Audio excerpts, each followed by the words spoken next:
চোখে লাগার মতো অনেক মানুষ খুঁজে পাবা এই দুনিয়ায়। যেদিকে তাকাবা দেখবা একজনের চেয়ে আরেকজন বেশি সুন্দর। যোগ্যতা খুঁজতে গেলেও তালিকা শেষ করতে পারবা না। সমানে সমান খুঁজতে চাইলে সারা জীবনে একা একা বসে থাকা লাগবে, এতটুকু নিশ্চিত। যুক্তি দিয়ে সব বিচার করতে গেলে সম্পর্ক বা সুখ শেষে কিছুই পাবা না।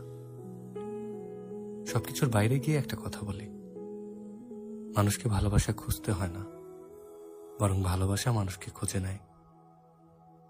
এই ধরো, মনে ধাক্কা লাগার মতো একজন মানুষ আসেই সবার জীবনে। তুমি নিজেও জানবা না কি দেখলা তার মাঝে, শুধু মনে থাকবে তারা একবার দেখছিলা, আর কখনো ভুলতে পারার ক্ষমতা তোমার হয়ে ওঠেনি। যদি পারো সেই মানুষটারে ধইরা